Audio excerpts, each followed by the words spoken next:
from the opposition concluding in today's PR exercise at State House that comes finance bill is purely their baby. I wish to take this opportunity to raise specific concerns that I have regarding the document and why I shall provide and disconnected this administration is from the day reality of life for ordinary Kenyans. The same can be said of the intention to charge excise duty on vegetable oil. While we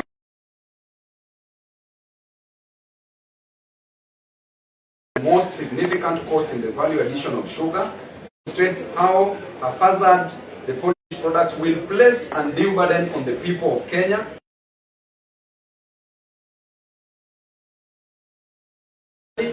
Manufactured products are yet to meet the demand in terms of quality and quantity, and therefore they are consequently, Kenyans are set to pay more for sanitary towels, diapers,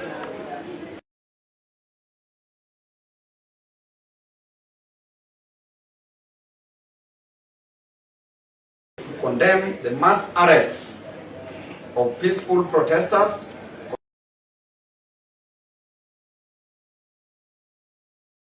taken by time and is no longer acceptable. We demand for the immediate release of the people who have been arrested, for it is their constitutional right to picket and or to demonstrate. William Ruto, Kenya is not your personal, and you will not silence the people.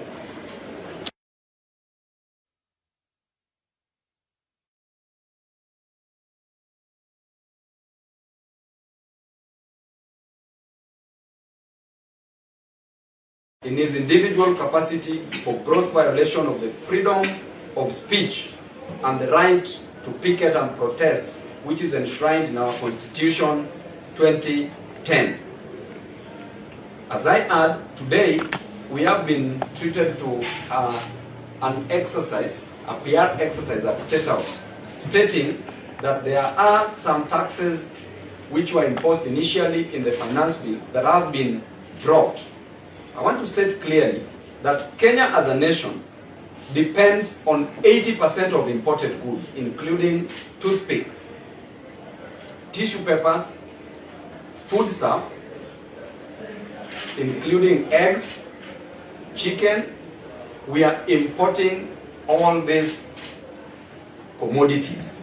And therefore, as you purport to only remove the taxation on the locally produced goods, but you still raise the tax on the imports, the imported goods, the person who is going to bear this burden is the common mwananchi, is the boda boda rider, is the mama boga on the ground, is the common man.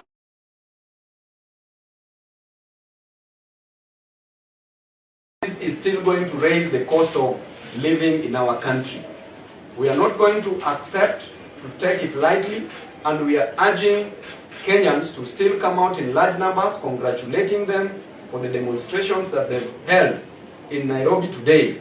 And we urge all Kenyans from different parts of this country to come out from every ward, from every constituency, from every sub-county, from every county, and the nationwide demonstrations should be held in a very coordinated way and manner to show this regime that the power belongs to the people.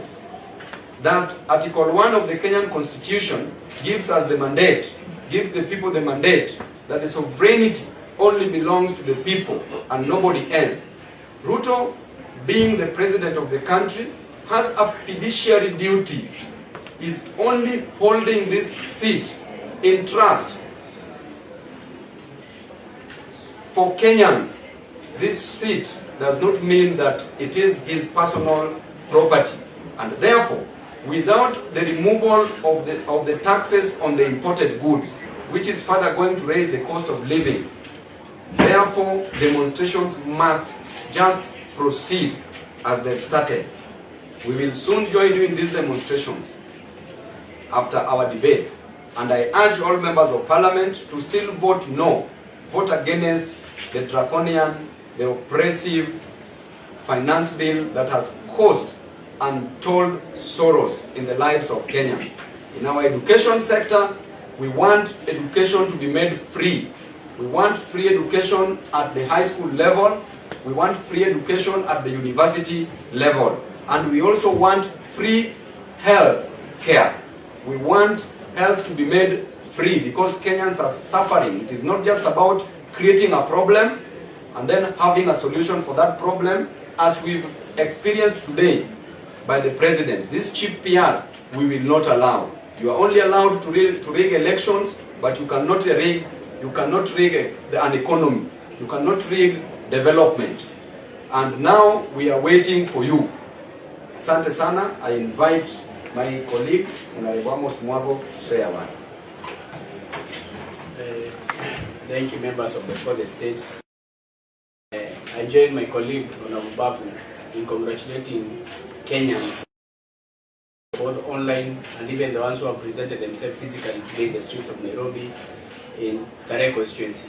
I support them fully and want to thank them for standing up and fighting against this draconian bill and actually bringing their leaders to account through SMSs, through pressure in the social media, bringing their MPs to the account to be true representatives of the people and what the people desire and their stand on this finance bill.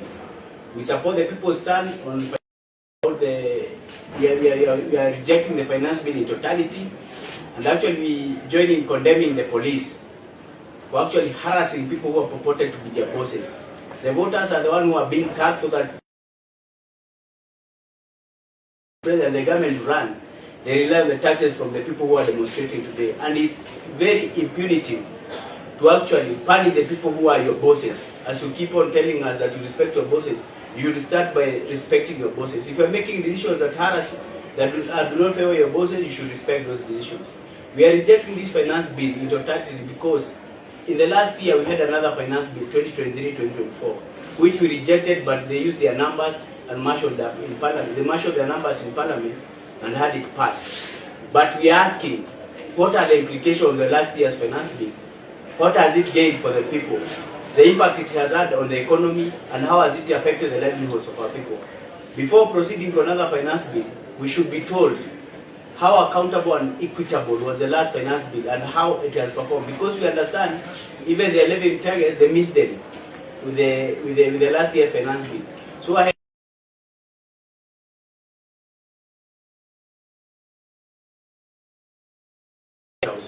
it was done by a group of MPs from the Kenya Kusha government and the president and his cohorts.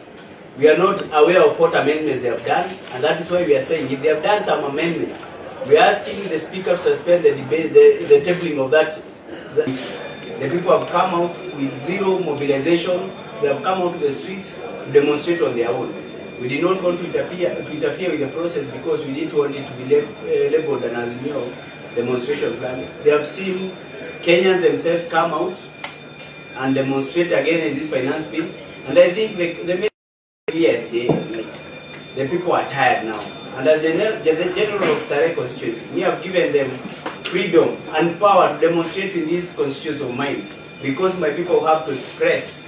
They have the right to picket.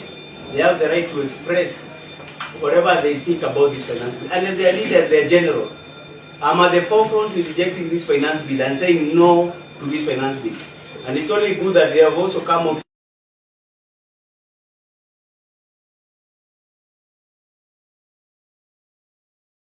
at home, and we have numbers with the